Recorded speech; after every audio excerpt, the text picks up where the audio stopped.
नमस्कार दोस्तों, आप सभी का फिर से स्वागत है टेक्नोलॉजी क्रीड़ा चैनल में। और आज का जो वीडियो है वो बहुत ही ज़्यादा इंपॉर्टेंट है और उसे समझना भी आप लोगों के लिए उतना ही इंपॉर्टेंट है।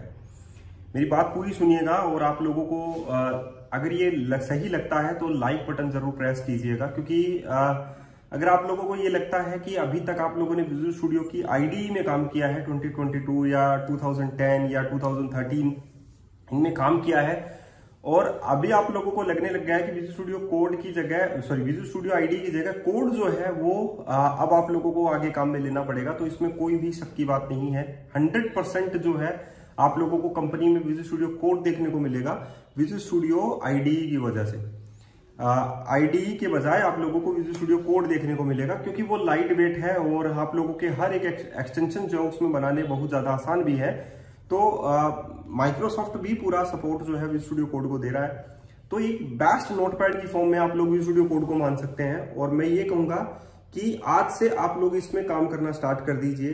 जो लोग इसमें काम करना स्टार्ट नहीं करते हैं वो लोग आगे चलकर हो सकता है कि प्रॉब्लम फेस करना स्टार्ट कर दें।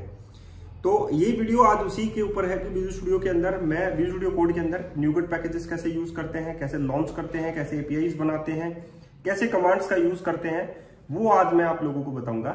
और जैसा कि मैंने हमेशा आप लोगों से कहा है कि मेरी मेंबरशिप जो है वो अल्टीमेट मेंबरशिप है, और जो लोग इसे वंचित रह जाते हैं इस मेंबरशिप से, मैं लिटरली आप लोगों को बोलना चाहता हूं कि जिन्होंने सिर्फ 700 रुपीज जो है इस मेंबरशिप के दिए हैं उनका अच्छा चोब जो है वो लगा है। और मैं आप लोगों को एक करंट में अभी आगे चलकर एक रिव्यू भी दिखाऊंगा। और उनका जो पैकेज है, जैसे कि मैंने हमेशा आप लोगों को बोला है कि पैकेज जो है वो वेरी करता है 7 लाख से आगे तक। तो उनका जो है वो 22 से 26 के बीच में उनका पैकेज है अभी राइट नाउ। तो उन्हीं की जुबानी जो है मैं आप लोगों को सुनाऊंगा कि ये जो पैकेज है वो क्यों लगा है, किसकी वजह से लगा है, वो बात की बात है। लेकिन अभी जो आज का फोकस है वो विजुअल स्टूडियो कोड की बातें करना है। और विजुअल स्टूडियो कोड जो है वो आप लोगों के लिए कितना लाइट वेट है वो आज आप लोग देख लेंगे। उसमें कौन कौन से एक्सटेंशंस आप लोगों को उसमें यूज करने हैं वो भी आप लोग देख लेंगे। तो ये जो मेंबरशिप मैंने स्टार्ट की है वो सिर्फ आप लोगों के लिए स्टार्ट की है, और इसकी जो प्राइस है वो चीपेस्ट प्राइस है 700 रुपीज। यही प्रोजेक्ट आप लोगों को 20-20 हजार 50-50 हजार रुपए में बाहर मिलेंगे, और आपकी आसान भाषा में भी, हिंदी में भी नहीं मिलेंगे। इवन आप लोगों को हो सकता है कि अलग भाषा में मिले। और ऐसे प्रोजेक्ट्स आप लोगों को नहीं देखने को मिलेंगे जिसमें मैं आप लोगों को architectural based, solution architect based या एक डॉटनेट की कंप्लीट जर्नी दे रहा हूं। मैं कोई ऐसा नहीं दे रहा हूं कि मैंने आप लोगों को मर्न के ऊपर वीडियो दे दिया उसके बाद में मैं सीधा डॉटनेट के ऊपर आप लोगों को कोई वीडियो दे रहा हूं। नहीं, मैं एक रोड मैप लेकर चल रहा हूं डॉटनेट का, कि जो लोग डॉटनेट डेवलपर बनना चाहते हैं वो पहले ये सारी टेक्नोलॉजीज जो आप लोगों को सीखना बहुत ज्यादा जरूरी है। इसीलिए मैंने डॉटनेट कोर एमवीसी स्टार्ट किया, उसके बाद में मैंने एपीआई स्टार्ट किया, उसके बाद में मैंने ब्लेजर बताया, एंगुलर बताया, रिएक्ट बताया। तो ये सभी कोर्सेज जो है वो इसमें इंक्लूड है, और वो प्रोजेक्ट बेस्ड कोर्सेज है। तो बहुत सारे प्रोजेक्ट आप लोगों को मिलने वाले हैं। लाइफ टाइम इसका एक्सेस है, आप लोग लाइफ टाइम कभी भी इसको एक्सेस कर सकते हैं। दूसरा, आप लोगों को सिर्फ एक सिंगल टाइम पेमेंट करना है 700 रुपीज, उसके बाद में आप लोगों को सिर्फ क्रेडेंशियल्स का वेट करना है, एंड फाइनली आप लोगों को वीडियोस देखने हैं। ठीक है, तो पूरा का पूरा आप लोगों के पास एक्सेस रहता है इस मेंबरशिप के अंदर। मेंबरशिप को कैसे पाना है, वीडियो के डिस्क्रिप्शन बॉक्स में आप लोगों को जाना है, वहां पर आप लोगों को एक गूगल फॉर्म मिलेगा, उस गूगल फॉर्म को आप लोगों को फिल करना है, तभी आप लोगों की मेंबरशिप जो है वो स्टार्ट होगी। मैं दोबारा बोल रहा हूँ, वीडियो के डिस्क्रिप्शन बॉक्स में जाना है, वहां पर आप लोगों को एक गूगल फॉर्म मिलेगा, उसे आप लोगों को फिल करना है, फाइनली आप लोगों की मेंबरशिप जो है वो स्टार्ट हो जाएगी। और ये मेंबरशिप साधारण मेंबरशिप नहीं है, मेरा 10 to 14 ईयर का एक्सपीरियंस है। ये पर्सनली मैंने डिजाइन की है, किसी भी थर्ड पार्टी टूल से नहीं की है। मेरा जो एक्सपीरियंस है, मेरा जो सीखने का तरीका है वो मैंने सारा इसमें डाला है। तो मेरा यही कहना है, जिन लोगों ने अभी तक नहीं ली है वो आगे चलकर हो सकता है कि उनका मूड बदले और वो 1000 रुपीज में इसे पे कर ले। तो उससे अच्छा है कि आप लोग 700 रुपीज में ही ले सकते हैं, और लाइफ टाइम एक्सेस है। एक बार लेकर रख दिया, आप लोग कभी भी कोई भी कंटेंट रीड कर सकते हैं, कोई भी टेक्नोलॉजी आप लोग जो है कंपनी में रहकर भी सीख सकते हैं। तो बस मैं यही कहूंगा, देर मत कीजिए, जिनको आज पता है वो आज ले सकते हैं। ठीक है, वीडियो के डिस्क्रिप्शन बॉक्स में जाना है, गूगल फॉर्म फिल करना है, फाइनली आप लोगों की मेंबरशिप स्टार्ट हो जाएगी। चलिए अब हम लोग चलते हैं और विजुअल स्टूडियो कोड पर एक पूरा का पूरा CRUD ऑपरेशन जो है वो चेक कर लेते हैं कि कैसे हम लोग विजुअल स्टूडियो कोड की हेल्प से एक CRUD ऑपरेशन डॉटनेट कोर के अंदर हम लोग स्टार्ट करें। डॉटनेट 8 के अंदर हम लोग स्टार्ट करेंगे। ठीक है, okay, so visual studio code से हम लोग स्टार्ट करते हैं और आज के बाद जो है विजुअल स्टूडियो कोड का ही हम लोग इस्तेमाल करेंगे। कौन कौन से एक्सटेंशन हम लोगों को विजुअल स्टूडियो कोड में इंस्टॉल करने हैं वो आप लोग देखिए। ये बहुत ज्यादा जरूरी है आप लोगों के लिए, क्योंकि आगे चलकर आप लोगों को विजुअल स्टूडियो की आईडी मिलना बंद हो जाएगी शायद। मैं ऐसा सोचता हूँ। ऐसा क्यों है? क्योंकि ये लाइट वेट है और विजुअल स्टूडियो कोड आप लोगों को कंफर्टेबल फील करवाएगा, आप लोगों के मैक सिस्टम में भी, लिनक्स में भी और उसमें भी, विंडोज में भी। तो आई होप कि आगे चलकर ये सारी चीजें जो विजुअल स्टूडियो आईडी में अगर आप लोग काम कर रहे हैं तो ये बंद हो जाए। इसीलिए मैं अपने यूजर्स को अलर्ट करना चाहता हूँ और खासकर अपने मेंबर्स को भी, कि अब थोड़ा सा अलर्ट हो जाइए और अपने कोड का स्टैंडर्ड जो है वो बदल दीजिए। तो मैंने वीएस कोड को यहाँ पर एक डायरेक्टरी बना ली और वीएस कोड के अंदर हम लोग हैं, ठीक है। मतलब एक डायरेक्टरी है, एक फोल्डर है। अब मैं यहाँ पर एक कमांड प्रॉम्प्ट में लिखता हूँ सीएमडी। सीएमडी लिखने के बाद आप लोगों को यहाँ पर क्या लिखना है, क्योंकि हम लोगों को एक नया जो प्रोजेक्ट है वो यहाँ पर हम लोगों को स्टार्ट करना है, और मैं यहाँ पर एक सिंपल सा कोड जो है वो स्टार्ट करूंगा शॉपिंग कार्ट। ओके, तो शॉपिंग कार्ट का यहाँ पर लिखने के लिए मुझे क्या लिखना पड़ेगा, मुझे एक डायरेक्टरी बनानी पड़ेगी शॉपिंग कार्ट के नाम से, ठीक है। तो मैं यहाँ पर ही बना लेता हूँ एक नई डायरेक्टरी, जैसा कि यहाँ पर बना लेते हैं शॉपिंग कार्ट, ठीक है। अभी शॉपिंग कार्ट मैंने बना लिया। अब इसके अंदर हम लोग यहाँ पर सीएमडी लिख देते हैं, यानी कि कमांड प्रॉम्प्ट में शॉपिंग कार्ट हमारे पास ओपन हो जाएगा। अब हम लोगों को जो कमांड है वो डॉट नेट न्यू से स्टार्ट होते हैं, कि डॉट नेट न्यू के अंदर क्या क्या है, ठीक है। तो हम लोग यहाँ पर लिखते हैं डॉट नेट न्यू और यहाँ पर लिखते हैं हम लोग लिस्ट। तो डॉट नेट न्यू लिस्ट का मतलब है कि इसमें डिफरेंट टाइप्स ऑफ कमांड है डॉट नेट न्यू के अंदर। और ये कौन कौन से कमांड है जो आप लोग एप्लीकेशन बनाना चाहते हैं। जैसे कि सबसे पहले हम लोगों को एक ब्लैंक सॉल्यूशन बनाना होता है, जैसे कि आप लोगों को पता ही है एज यूजुअल। और यहाँ पर आप लोग इसको स्क्रॉल करके देख सकते हैं। तो यहाँ पर इसका जो कमांड नेम है वो दैट इज एसएलएन है, ठीक है। तो यहाँ पर आप लोग देख सकते हैं दैट इज शॉर्ट नेम। तो ये शॉर्ट नेम ही आप लोगों को यूज करना है। And dot net new SLN, हम लोग एक नई एसएलएन जो है वो क्रिएट कर रहे हैं। तो यहाँ पर हम लोगों ने एक एसएलएन बना लिया, देखिए shopping cart dot SLN, right. अब हम लोगों को यहाँ पर एक वेब एपीआई प्रोजेक्ट बनाना है। तो हम लोग यहाँ पर क्या लिखेंगे, देखिए वेब एपीआई प्रोजेक्ट के लिए आप लोगों को वेब एपीआई लिखना पड़ेगा। एंड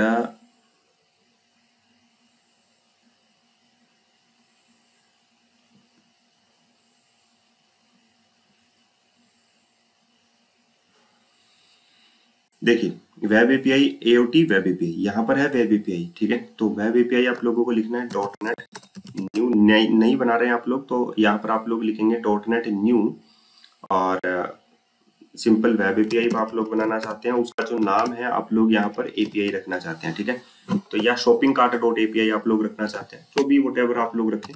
तो जैसे मैंने यहाँ पर इसका जो नाम है वो क्या रखा है, dot net new web API dash N four, इसका नेम हम लोगों ने रखा है। ऐसे ही आप लोगों को यहाँ पर क्या रखना है, दूसरा आप लोगों को क्लास लिब बनाना है। तो आप लोग क्लास लिब बनाएंगे। क्लास लिब के लिए आप लोगों को लिखना है, देखिए माउई लिब है, वैसे ही आप लोगों के पास क्लास लिब भी आप लोगों को यहाँ पर मिल जाएगा, देखिए दिस वन। तो ये क्लास लिब है और क्लास लिब के लिए आप लोगों को सिंपल ये लिखना पड़ेगा। और क्लीन आर्किटेक्चर हम लोग यूज कर रहे हैं, तो डॉट नेट न्यू क्लास लिब डैश एन, और यहाँ पर हम लोग एप्लीकेशन लेयर या डोमेन लेयर से स्टार्ट कर देते हैं। तो मैंने यहाँ पर लिखा डोमेन, ठीक है। ये डोमेन हो गया। सेम कमांड हम लोग क्लास लिब बनाते हैं एप्लीकेशन के लिए, तो हम लोग यहाँ पर लिख देते हैं एप्लीकेशन। तो एप्लीकेशन लेयर बन गई। सेम हम लोग परसिस्टेंस के लिए लगा देते हैं, तो यहाँ पर ये परसिस्टेंस भी बन गई। आई होप आप लोगों को ये सारा चीजें समझ में आ गई होंगी, ठीक है। अब आप लोग देखिए कि यहाँ पर अपने पास एपीआई प्रोजेक्ट है, डोमेन प्रोजेक्ट, एप्लीकेशन और परसिस्टेंस लेयर है। अब हम लोगों को यहाँ पर इस एसएलएन का हिस्सा बनाने पड़ेंगे, मतलब ये सारे एसएलएन में जोड़ने पड़ेंगे हम लोगों को। तो हम लोग यहाँ पर लिखेंगे डॉट नेट, अब नई हम लोग बना रहे हैं डॉट नेट एसएलएन ऐड। हम लोग इस एसएलएन में ये सारे प्रोजेक्ट ऐड करना चाहते हैं। तो ऐड करने के लिए हम लोग कहाँ पर जा रहे हैं, हम लोगों को एपीआई प्रोजेक्ट में ऐड करना है। तो हम लोग यहाँ पर लिखेंगे API slash API dot C S proj. तो मैंने क्या किया, इस एसएलएन के अंदर इस प्रोजेक्ट को ऐड कर दिया, जैसे कि dot net SLN add. Dot net SLN जो है उसमें मैं ऐड करना चाहता हूँ एपीआई सीएस प्रोजेक्ट, क्योंकि शॉपिंग कार्ट के अंदर ही वो एसएलएन है, इसीलिए वो उसको सपोर्ट कर देगा। अब सेम एज मैं डोमेन लेयर को भी ऐड करूंगा। सो domain.csproj। अब डोमेन भी ऐड हो गया एंड देन नेक्स्ट यहाँ पर हम लोग एप्लीकेशन लेयर ऐड करेंगे।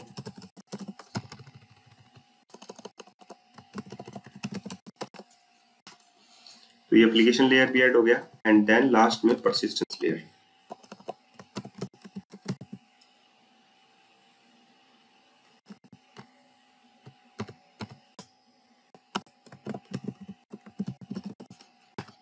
तो ये परसिस्टेंस लेयर हम लोगों ने शॉपिंग कार्ट की एपीआई के अंदर ऐड कर दिया, कोई प्रॉब्लम नहीं है। आज आपको ये जो स्टार्ट है आप लोगों को बहुत अच्छा लगा होगा कि हम लोगों ने ये सारा चीजें जो है वो डॉटलाइन इसके अंदर हम लोगों ने ऐड कर दिया, ठीक है।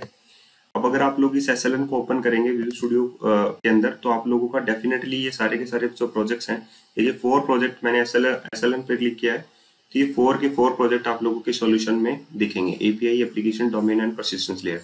जिसका मतलब है कि ये इसी एसएलएन का एक हिस्सा है। अब हम लोगों को बताया कि भाई जो एप्लीकेशन लेयर होती है वो किसको यूज करती है, वो डोमेन को यूज करती है। तो हमारी जो एपीआई लेयर होती है वो किसको यूज करती है, वो एप्लीकेशन लेयर को यूज करती है। तो हम लोग यहाँ पर लिखेंगे .NET ऐड रेफरेंस, ठीक है। अब हम लोग सबसे पहले शॉपिंग कार्ट के अंदर है तो हम लोगों को किस में आना पड़ेगा, एपीआई के अंदर आना पड़ेगा। तो मैं यहाँ पे लिखता हूँ CD API, या हम लोग ये लिखेंगे CD API। तो API के अंदर में आ गया। अब API प्रोजेक्ट जो है वो एप्लीकेशन लेयर को का रेफरेंस ऐड करेगी, ठीक है। तो हम लोग लिखेंगे यहाँ पर .NET add reference,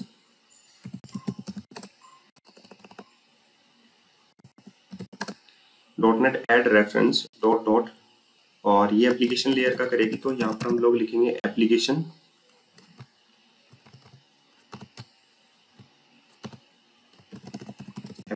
dot csproj।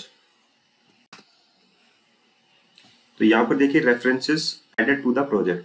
जो हमारा, मैं इसको ओपन करूंगा तो मैं आपको रेफरेंसेस दिखाऊंगा कि यहाँ पर एप्लीकेशन लेयर जो है वो किस में ऐड हो गया, एपीआई प्रोजेक्ट में ऐड हो गया। अब हम लोगों को यहाँ पर लिखना है CD डॉट डॉट। अब एप्लीकेशन किसको करेगी, डोमेन को। तो हम लोग यहाँ पर लिख सकते हैं /एप्लीकेशन। तो यहाँ पर हम लोग एप्लीकेशन में आ गए। अब एप्लीकेशन में हम लोगों को रेफरेंस ऐड करना पड़ेगा। जैसे मैंने लिखा .NET ऐड रेफरेंस, और वो कौन सी लेयर का रेफरेंस ऐड करेगी, डोमेन का। डोमेन किसी का भी रेफरेंस ऐड नहीं करना चाहेगी, ठीक है। तो हम लोगों को यहाँ पे लिखना पड़ेगा डोमेन, ठीक है। तो अब ये डोमेन एप्लीकेशन लेयर के अंदर किसका रेफरेंस है, डोमेन का। अब हमारे पास एप्लीकेशन लेयर जो है वो परसिस्टेंस लेयर का भी रेफरेंस जो है वो ऐड करेगी, राइट। और जो परसिस्टेंस लेयर है वो किसका रेफरेंस ऐड करेगी, वो ऐड करेगी डोमेन लेयर का। लेकिन एप्लीकेशन लेयर जो है वो एक लेयर का और करती है, दैट इज परसिस्टेंस का।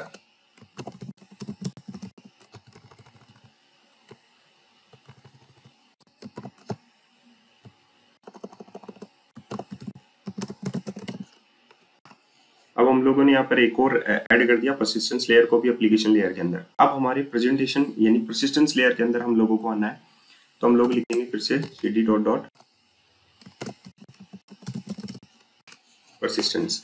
तो फाइनली हम लोग परसिस्टेंस लेयर में आ गए, यहाँ पर आप लोग देख सकते हैं। अब हम लोगों को करना क्या है, अब हम लोगों को रेफरेंस ऐड करना है डोमेन का। तो हम लोगों ने जो हमारे कीबोर्ड के 4 कीज हैं उनकी हेल्प लेना है, और ये ऑटोमेटिकली आप लोगों के सामने प्रिंट हो जाएंगे। .NET ऐड रेफरेंस, और यहाँ पर परसिस्टेंस में हम लोग किसका ऐड कर देंगे, डोमेन का।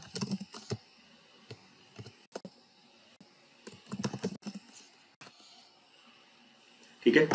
एंड फाइनली आप लोगों ने सभी लेयर्स को ऐड कर दिया। तो अब हम लोग लास्ट में लगा देते हैं, परसिस्टेंस को हटा देते हैं और मैन प्रोजेक्ट पर आ जाते हैं हम लोग CD डॉट डॉट, और ये शॉपिंग कार्ट पे आ गए हम लोग। तो अब हम लोग .NET रिस्टोर ये कमांड लगा देते हैं ताकि सारी एप्लीकेशन रिस्टोर हो जाएं, बिल्ड हो जाएं, ठीक है। तो फाइनली हमारे पास 1 of 4 projects are up to date हो गए, ठीक है। सारे के सारे प्रोजेक्ट हैं, जितनी भी डिपेंडेंसीज थी वो सारी की सारी रिजोल्व हो गई। अब अगर आप लोग फिर से इसको देखेंगे तो मैं आप लोगों को डिपेंडेंसीज दिखा देता हूँ कि कमांड के थ्रू हम लोग कैसे डिपेंडेंसीज को ऐड कर रहे हैं, और फाइनली हमारा टच क्या है, ठीक है। ये लेंथी वीडियो जरूर होगा, लेकिन आप लोगों को लमसम सारी चीजें जो है वो समझ में आ जाएंगी, और कब किस चीज का यूज करना है वो भी आप लोगों को समझ में आ जाएगा। अब सॉल्यूशन एक्सप्लोर के अंदर हम लोग चलते हैं, यहाँ पर एपीआई देखते हैं। एपीआई प्रोजेक्ट किसकी डिपेंडेंसी रखेगा, that is package project reference. यहाँ पर देखिए एप्लीकेशन का, एप्लीकेशन लेयर 2 डिपेंडेंसीज रखेगा। So dependencies is what, that is domain and persistence. Domain layer किसकी रखेगा, दैट इज डिपेंडेंसीज, डोमेन किसी की भी नहीं रखता है, ठीक है। परसिस्टेंस किसकी रखेगा, that is project and domain. Okay, तो आई होप आप लोगों को ये बात भी समझ में आ गई होगी। एंड द नेक्स्ट हम लोग यहाँ पर आगे प्रोसीड करते हैं। डॉट नेट रिस्टोर कर दिया, सारा का सारा सब कुछ ठीक है। अब हम लोग इसको विजुअल स्टूडियो कोड में ओपन कर लेते हैं, कोड स्पेस डॉट। जब मैं कोड स्पेस डॉट करूंगा तो हमारे पास यहाँ पर देखिए डॉट वीएस के नाम से एक फोल्डर बन जाता है यहाँ पर, है ना। अब ये देखिए, अगर मैं इसको ओपन करूंगा तो आप लोगों के पास शॉपिंग कार्ट है, API project application domain persistence इन shopping cart dot SLN, right. ये साइन इन गिटहब और यहाँ से इसको हटा देते हैं।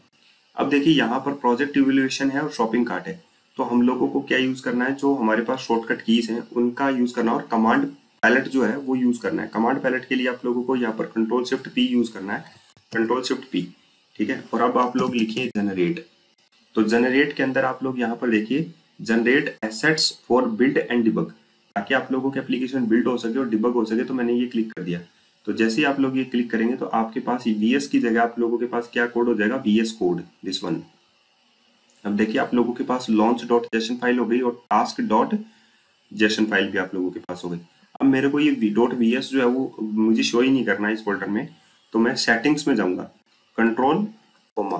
कंट्रोल कोमा सेटिंग्स के लिए होता है, अगर आप लोग यहाँ पर नहीं जाना चाहते, देखिए कंट्रोल और कोमा, दिस वन सेटिंग्स, है ना। तो फिर से देख देते हैं, कंट्रोल कोमा सेटिंग्स, और यहाँ पर मैं लिखता हूँ एक्सेप्ट या एक्सक्लूड। एक्सक्लूड अगर लिखूंगा तो यहाँ पर देखिए फाइल्स जो है एक्सक्लूड है, तो ऐड बटन हम लोग कर लेते हैं star star slash dot VS. तो ये देखिए वीएस जो यहाँ पर था वो हाइड हो चुका है हमारे लिए, है ना। तो हम लोग इसको हाइड कर देते हैं ताकि वीएस कोड ही हम लोगों को सिर्फ दिखाई दे, क्योंकि विजुअल स्टूडियो के अंदर मैंने ओपन कर लिया इसको, तो वीएस भी आप लोगों को यहाँ पर दिखाई दे रहा है, तो मैंने उसको हाइड कर दिया, राइट।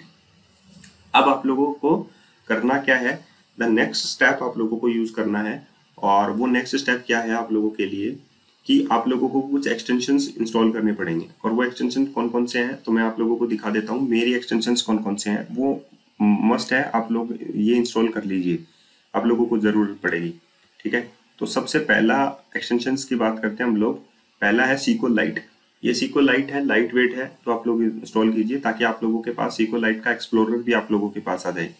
दूसरा आप लोगों को यूज करना है न्यूगेट गैलरी, ताकि हम लोग अपना नया पैकेजेस वगैरह जो भी हैं वो हम लोग यहाँ से इंस्टॉल कर सकें, ठीक है। और तीसरा मटेरियल आइकन थीम भी बहुत अच्छा है, ये फ्लिप कैफ का आप लोग यूज कर सकते हैं।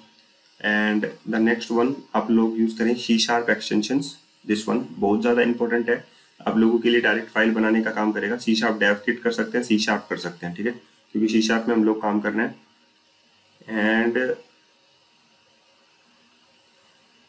Okay, everything is fine. अब आप लोगों को यहाँ पर कुछ भी करने की जरूरत नहीं है। अब हम लोग एक नेक्स्ट स्टेप पर हम लोग मूव करने वाले हैं हमारी फाइल्स के ऊपर। अब आप लोगों को मैं एपीआई प्रोजेक्ट दिखाता हूँ। तो एपीआई प्रोजेक्ट में आप लोगों के पास दिस वन, मैं एप्लीकेशन लेयर दिखाता हूँ, एप्लीकेशन में है। अब एप्लीकेशन में देखिए बिन और ऑब्जेक्ट आप लोगों के पास आ गए सारे के सारे, है ना। मैं इसकी CS प्रोज फाइल ओपन करता हूँ पहले एप्लीकेशन की, CS प्रोज। CS प्रोज अगर आप लोग ओपन करेंगे तो यहाँ पर देखिए आप लोगों के पास इम्प्लिसिट यूजिंग्स है, यानी इनेबल्ड है। तो आप लोगों को जो भी क्लास फाइल आप लोग बनाएंगे उसके लिए आप लोगों को यूजिंग्स जो स्पेशल हैं, जैसे कि हम लोग ऑब्जेक्ट में चल कर देखते हैं डिबग, पहले से ही आप लोगों के पास जो है एक ग्लोबल डॉट जो CS फाइल है, ये this one API dot global dot CS, ये सारी की सारी जितनी भी आप लोगों के पास यूज की जाने वाली लाइब्रेरीज हैं वो पहले से इन्होंने इंपोर्ट कर रखी हैं। तो हम लोगों को वैसे तो बिन और ऑब्जेक्ट भी नहीं दिखाने होते, तो हम लोग एक्सक्लूड कर देते हैं फिर से। तो मैं फिर से कंट्रोल कॉमा यूज करता हूँ, यहाँ पर मैं यूज कर लेता हूँ एक्सक्लूड, और फाइल्स में जाना है डबल स्टार स्लैश कुछ भी हो बिन के नाम से एक्सक्लूड कर दो, तो सारे प्रोजेक्ट में से बिन हट जाएगा। एंड इसके बाद में भी हम लोग यूज करेंगे स्टार स्लैश OBJ, तो ये OBJ भी यहाँ से हट जाएगा। आप लोग देखिए ना तो ये एप्लीकेशन लेयर में रहेगा, ना आप लोगों के डोमेन लेयर में रहेगा, ना आप लोगों के परसिस्टेंस लेयर में रहेगा, तो सभी को हम लोगों ने यहाँ से एक्सक्लूड कर दिया है। अब हमारे शॉपिंग कार्ट के अंदर हम लोगों को पता है कि डोमेन लेयर हमारा बेस्ट पार्ट है, और हम लोगों को डोमेन के अंदर जो है वो एंटिटीज डिफाइन करनी जरूरी होती है। तो बाय डिफॉल्ट जो क्लास 1 आया है हमारे पास उसको मुझे डिलीट करना है, तो मेरे पास डिलीट का ऑप्शन है। सो फाइनली हम लोग यहाँ पर डिलीट कर देते हैं। तो यहाँ पर डिलीट हो चुकी है डोमेन लेयर के अंदर। And the next new C sharp file हम लोग क्लास फाइल बना लेते हैं। ये सी शार्प एक्सटेंशन है जो आप लोगों के सामने यहाँ पर आया है जब मैं राइट क्लिक करता हूँ तब। न्यू क्लास फाइल हम लोगों को बनाना है। न्यू क्लास फाइल का नेम हम लोगों को यहाँ पर लिखना है सी शार्प की, और वो हम लोग लिखते हैं प्रोडक्ट। तो यहाँ पर फाइनली मेरे पास प्रोडक्ट क्लास हो चुकी है और ये हमारे पास कोई भी यूज नहीं आता है। तो फाइनली हम लोग यहाँ पर लिख सकते हैं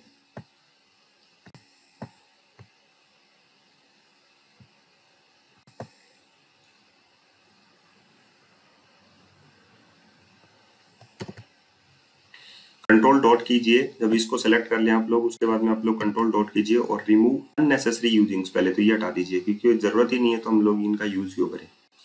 अब हम हमारे पास है, जैसे मैंने लिखा प्रॉप, प्रॉप यानी प्रॉपर्टी होती है, और यहाँ पर मैंने लिख दिया ID. And the next one हमारे पास यहाँ पर द नेक्स्ट प्रॉप जो है वो है नेम। तो यहाँ पर मैं लिखता हूँ प्रोडक्ट नेम, ठीक है। अब यहाँ पर देखिए ये स्क्विगली लाइन मुझे नजर आ रही है और ये नलेबल टाइप का एक्सटेंशन है। तो मैं देखिए मेरे इस प्रोजेक्ट के लिए क्या है, मैं नलेबल टाइप को हटाकर चलता हूँ, ठीक है। तो जितने भी प्रोजेक्ट्स हैं उनकी CS जो प्रोज फाइल है उसको एक बार के लिए आप लोग ओपन करें। यहाँ पर देखिए जो CS प्रोज है वो ये वाली फाइल है api.cs प्रोज, दिस वन, ठीक है। इसमें से आप लोगों के पास जो इम्प्लिसिट यूजिंग्स है उसको आप लोग अनेबल रख सकते हैं, लेकिन नलेबल को आप लोग डिसेबल कर दीजिए, ठीक है। तो आप लोगों ने सभी प्रोजेक्ट में ये आप लोगों को करना है डिसेबल। तो मैं डोमेन लेयर में से भी कर देता हूँ ताकि आप लोग जो है ये प्रॉपर्टी जो अभी आप लोगों को दिखाई दी थी मैंने इसको डिसेबल कर दिया। तो आप लोग product.cs में चलकर देखेंगे तो यहाँ से ये जो प्रॉपर्टी है वो हट जाएगी। प्रोडक्ट नेम में देखिए यहाँ पर है, ओके।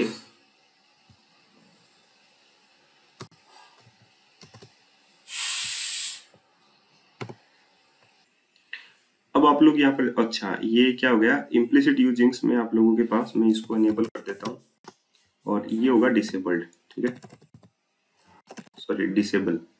तो मैं इसको डिसेबल कर देता हूँ। तो यहाँ से आप लोगों के पास एरर हट जाना चाहिए अब, ओके। यहाँ से हो गया, आप लोगों के पास जितने भी वार्निंग्स था वो आप लोगों के पास से हट गया। तो मैं सभी प्रोजेक्ट्स में ये डिसेबल कर देता हूँ, ठीक है, नलेबल जो है वो डिसेबल कर देते हैं। तो सबसे पहले एपीआई प्रोजेक्ट को चेक कर लेते हैं। एपीआई प्रोजेक्ट में ये जो है नलेबल जो है वो डिसेबल है। एंड फिर एप्लीकेशन लेयर में हम लोग चेक करते हैं CS प्रोज के अंदर, और यहाँ पर ये नलेबल जो है वो डिसेबल हम लोग कर देते हैं। उसके बाद में हम लोग डोमेन लेयर के अंदर चेक कर लेते हैं, ये ऑलरेडी डिसेबल्ड है। एंड परसिस्टेंस लेयर के अंदर हम लोग चेक कर लेते हैं, ये ऑलरेडी आप लोगों को नलेबल जो है वो डिसेबल्ड जो है हम लोगों को करना है, ठीक है। ये हो गया फाइनली। अब हम लोगों ने देखिए प्रोडक्ट क्लास में प्रोडक्ट आईडी लिख दिया, प्रोडक्ट नेम लिख दिया, ठीक है। एंड फाइनली एक कैटेगरी होता है, ठीक है। तो ये तो हमारा एंटिटी हो गया। द नेक्स्ट वन हम लोगों को डाटा कॉन्टेक्स्ट क्लास भी बनानी पड़ती है। तो डाटा कॉन्टेक्स्ट क्लास के लिए हम लोग परसिस्टेंस लेयर को काम में लेते हैं। तो डिफॉल्ट जो क्लास है उसको डिलीट कर देते हैं पहले। एंड डिलीट करने के बाद हम लोगों को इस लेयर के अंदर क्या ऐड करना है, इस लेयर के अंदर ऐड करना है हम लोगों को न्यूगेट गैलरी। तो फाइनली हम लोग कंट्रोल पैलेट फिर से ओपन करेंगे, कंट्रोल शिफ्ट पी, आप लोगों के स्क्रीन पर है कंट्रोल शिफ्ट पी। यहाँ पर आप लोग लिखिए न्यूगेट। न्यूगेट आप लोगों ने लिखा और आप लोगों को ये क्लिक करना है फोकस ऑन न्यूगेट व्यू, ठीक है। जब मैं इस पर क्लिक करूंगा फोकस ऑन न्यूगेट व्यू, तो आप लोगों के यहाँ पर आप लोग देख सकते हैं कि सर्चिंग गैलरीज ओपन हो जाएगी न्यूगेट की। इसमें आप लोगों को अपने न्यूगेट पैकेजेस जो है वो इंस्टॉल करने हैं। तो Microsoft dot entity framework core is a popular, आप लोगों को पता है। तो मैं यहाँ पर इंस्टॉल करता हूँ माइक्रोसॉफ्ट डॉट, लेकिन ये गैलरी तब होगी जब आप लोगों के पास एक्सटेंशन होगा न्यूगेट गैलरी वाला जो मैंने अभी आपको दिखाया था। तो Microsoft dot entity framework core, तो ये आप लोगों को इंस्टॉल करना है, Microsoft dot entity framework core. और जब आप लोग इसे इंस्टॉल करेंगे तो कौन से वाले प्रोजेक्ट में आप लोग इंस्टॉल करना चाहते हैं, जैसे मैं इसमें परसिस्टेंस लेयर में इसको इंस्टॉल करना चाहता हूं, तो मैंने इसको क्लिक कर दिया। तो जैसे ही मैं यहाँ पर इसको क्लिक कर रहा हूँ इंटरनेट ऑन होना चाहिए, तो ये आप लोगों का परसिस्टेंस के अंदर आप लोगों का इंस्टॉल हो गया। अब फाइनली आप लोग देख रहे हैं कि nuget.org से ही आप लोगों ने ये इंस्टॉल किया है, कोई प्रॉब्लम नहीं है। तो आप लोगों के पास वो परसिस्टेंस लेयर के अंदर आ गया। एंड यहाँ पर हम लोग अपनी डेटा डायरेक्टरी बनाते हैं। तो मैं यहाँ पर एक न्यू जो फोल्डर है वो बना लेता हूँ और उसका नाम हम लोग लिख सकते हैं डेटा।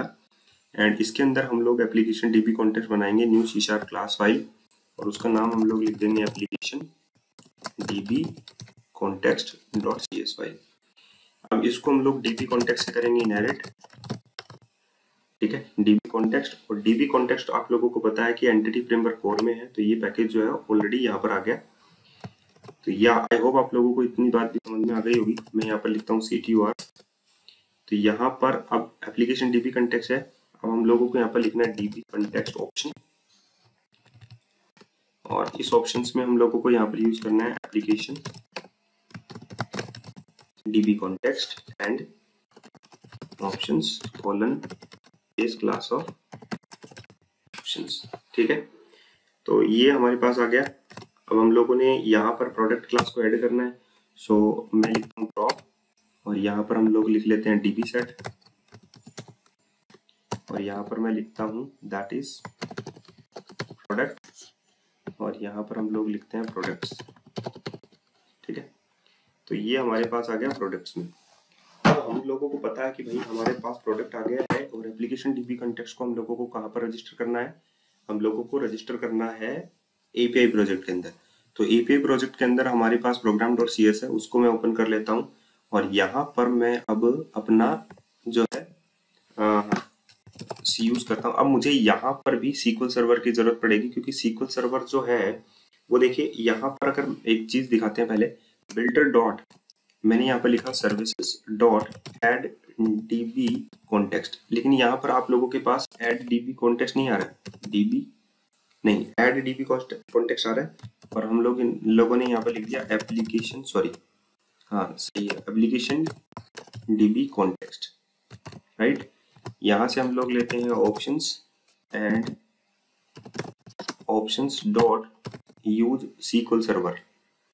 यहाँ पर यूज SQL सर्वर नहीं आ रहा है, क्योंकि SQL सर्वर का जो पैकेज है वो एक्चुअली में हमारे पास है ही नहीं, ठीक है। तो एक बार के लिए SQL सर्वर का जो पैकेज है वो हम लोगों को किस में चाहिएगा, हम लोग यहाँ पर भी इंस्टॉल कर सकते हैं, और आप लोगों को पता है कि API लेयर जो होती है वो एप्लीकेशंस को यूज करती है, और जो SQL सर्वर होता है वो हमारा इसमें भी यूज होता है, परसिस्टेंस में भी यूज होता है ना। तो एक बार के लिए मैं दोबारा आप लोगों को इसमें SQL सर्वर इंस्टॉल करके बता देता हूँ, उसके बाद में हम लोगों को माइग्रेशंस वगैरह की भी जरूरत पड़ेगी, आप लोगों को पता है, राइट। तो मैं यहाँ पर फिर से न्यूगेट गैलरी में चलता हूँ, Ctrl+Shift+P, और यहाँ पर लिखता हूँ न्यूगेट। जैसे न्यूगेट लिखेंगे तो फोकस ऑन न्यूगेट व्यूज यहाँ पर लिखिए, और यहाँ पर लिखिए Microsoft dot entity framework core dot SQL server.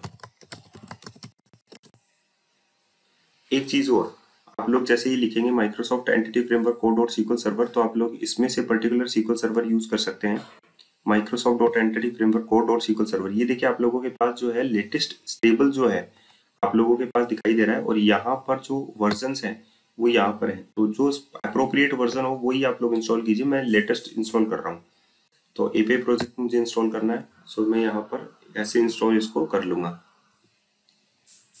ठीक है। थोड़ा वेट करते हैं, उसके बाद में ये इंस्टॉल प्रॉपरली हो चुका है।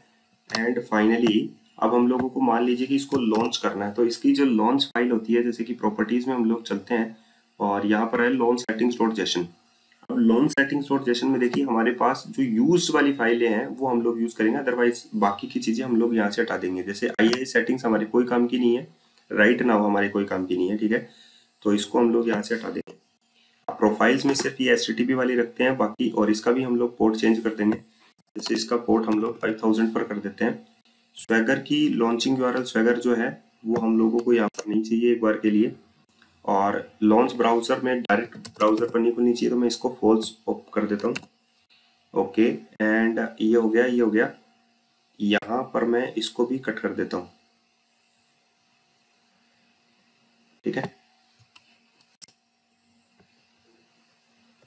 तो ये हमारी जो है लॉन्च सेटिंग्स की एक सिंगल प्रोफाइल यहाँ पर रह गई HTTP वाली, ठीक है। और ये program1.cs फाइल है अपने पास, जहाँ पर हम लोगों ने एप्लीकेशन डीबी कॉन्टेक्स्ट को रजिस्टर कर दिया। ये हमारी डीबी कॉन्टेक्स्ट फाइल है। अब आप लोगों को टर्मिनल करके एक बार के लिए हम लोग रीस्टोर कर लेते हैं, ताकि दोबारा एप्लीकेशन जो है वो बिल्ड हो जाए, है ना। तो टर्मिनल ओपन कर लेते हैं, प्रेस एनी की टू एग्जिट, Ctrl+T, टर्मिनल होगा ओपन, एंड शॉपिंग कार्ट हो गया, तो हम लोग यहाँ पे लिखते हैं .NET रिस्टोर। तो ये क्या करेगा, सभी प्रोजेक्ट्स को .NET जो है determine project to restore all projects are up to date for the restore. ठीक है, सारे के सारे प्रोजेक्ट्स जो हैं वो रिस्टोर हो गए ऑटोमेटिकली अप टू डेट, जो डिपेंडेंसीज थी वो रिजॉल्व हो जाएंगी। तो ये कॉन्फ़िगरेशन करने के बाद हम लोग लॉन सेटिंग्स डॉट जेसन को, जैसे मैंने ये प्रोफाइल रखी है और मैंने इसका पोर्ट नंबर भी चेंज कर दिया है, अब हम लोग एप्लीकेशन को रन कर सकते हैं। तो Ctrl+T करके अगर हम लोग एपीआई प्रोजेक्ट को रन करें, मान लीजिए तो CD और एपीआई। अभी देखिए न्यूगिट पैकेज बाकी है, न्यूगिट पैकेज कैसे इंस्टॉल करना है वो मैंने आप लोगों को बता दिया है। माइग्रेशन अभी बाकी है, माइग्रेशन मैंने नहीं किया है, माइग्रेशन अभी हम लोगों को बाकी है। ठीक है, तो मैं यहाँ पे लिख लेता हूँ CD API और इसमें हम लोग यहाँ पर लगाते हैं .NET रन। रन का मतलब .NET को रन करना है हम लोगों को और कमांड को यूज करना है। जब हम लोग ये रन कमांड यूज करेंगे तो हमारे पास पोर्ट नंबर आ जाएगा पर्टिकुलर स्पेसिफिक, और जस्ट कॉपी करते हैं इसको, ब्राउजर ओपन करते हैं और यहाँ पर आप अगर जैसे ही ओपन करेंगे तो आप लोगों को नॉट फाउंड आएगा, यस फाइन। साथ में इसके स्वैगर आप लोगों को यूज करना होता है, तो आप लोग यहाँ पे यूज कर सकते हैं स्वैगर। तो ये स्वैगर का विंडो आप लोगों के पास ओपन हो गया। तो ये आप लोगों ने जो लॉन्च किया है ये आप लोगों ने कहाँ से किया है, विजुअल स्टूडियो कोड से।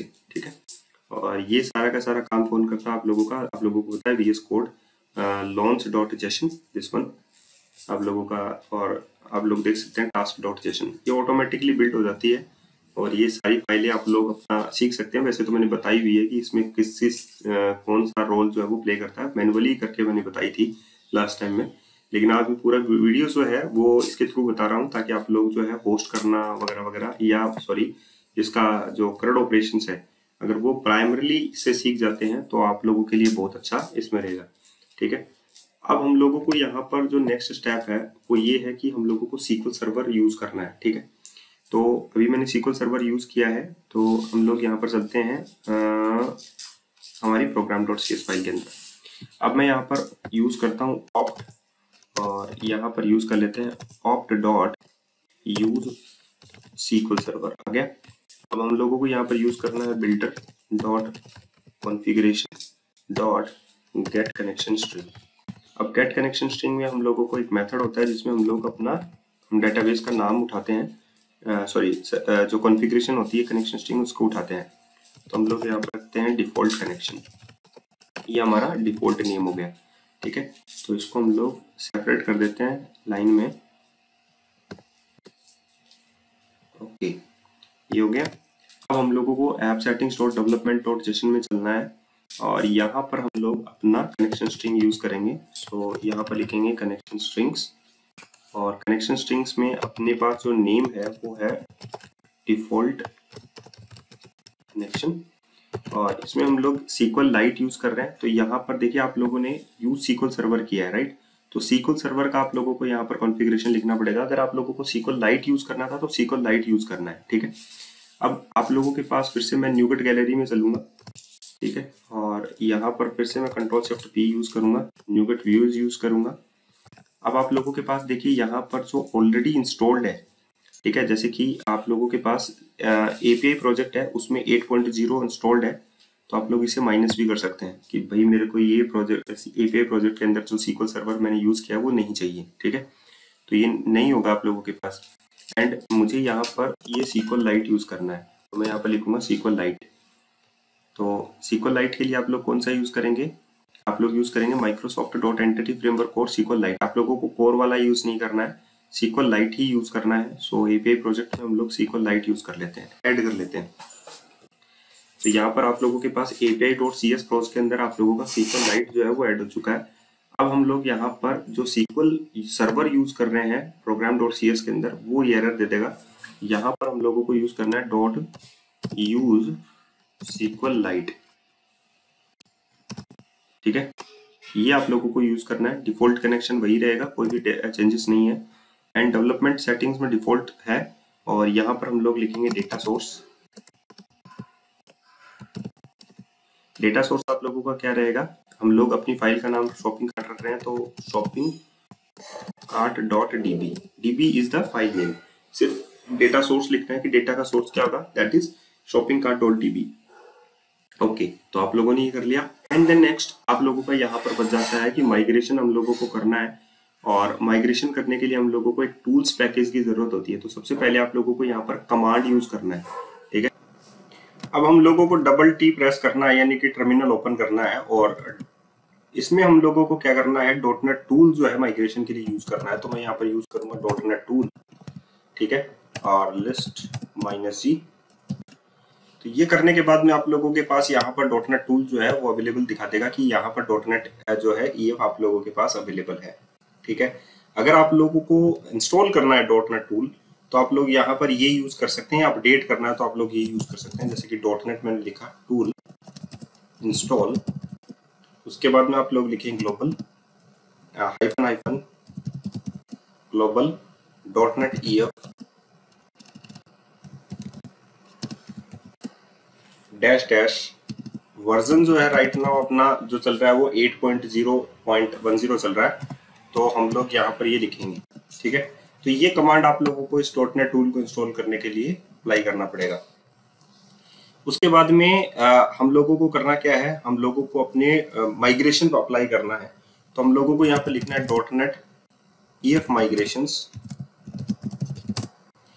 एंड ऐड माइग्रेशंस ऐड लिखना है, ठीक है। और माइग्रेशंस का नेम लिखना है जैसे आप लोगों ने लिखा इनिशियल। उसके बाद में आप लोगों को लिखना है स्टार्टअप प्रोजेक्ट क्या है, एस ऑफ API अपना स्टार्टअप प्रोजेक्ट है, -p जिसमें हमारा डेटा कॉन्टेक्स्ट है तो वो परसिस्टेंस है, यानी कि प्रोजेक्ट कौन सा है, तो ये परसिस्टेंस अपना प्रोजेक्ट है। तो यहाँ पर इस तरीके से आप लोग जो है माइग्रेशन लगाएंगे, dot net EF migrations add initial -s for starting project कौन सा है, API है, -p फॉर परसिस्टेंस है, यानी कि आप लोगों का जो जहां पर डाटा कॉन्टेक्स्ट है वो कौन सा प्रोजेक्ट है। तो यहाँ पर ये बिल्ड स्टार्ट हो रहा है और यहाँ पर है startup project API does not reference Microsoft entity framework code dot design.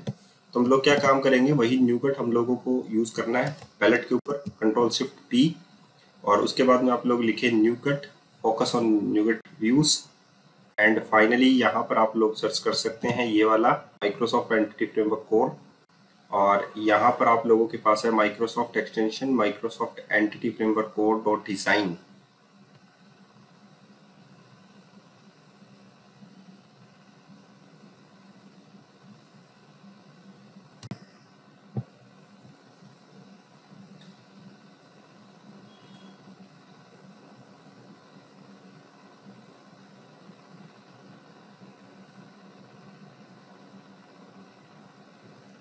Package नहीं दिख रहा है,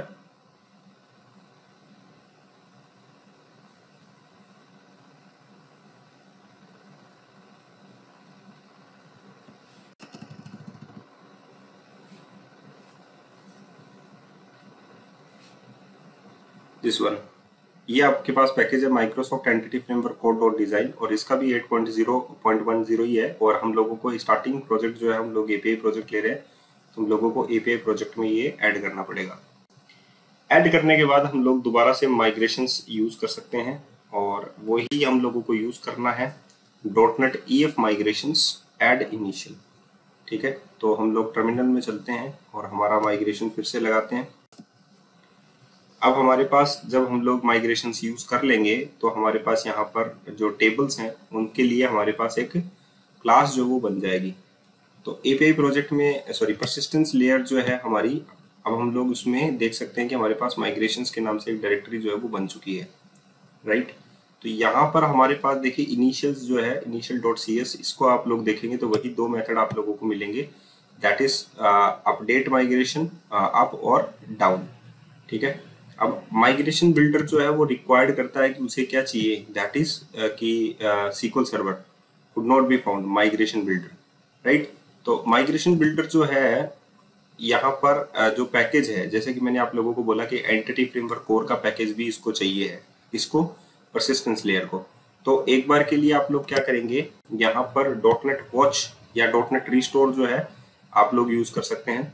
डॉटनेट वॉच का मतलब होता है कि वो रन करेगा और बिल्ड करेगा उस टाइम में, ठीक है। तो या अदरवाइज हम लोग उसकी डिपेंडेंसीज भी यहाँ पर ऐड कर सकते हैं।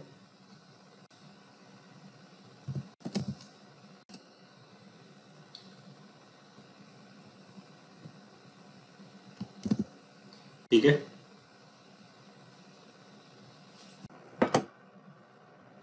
तो माइग्रेशन बिल्डर के लिए आप लोगों को कौन सा पैकेज यूज करना है वो मैं बता देता हूँ। रिलेशनल जो पैकेज है वो यूज करना है।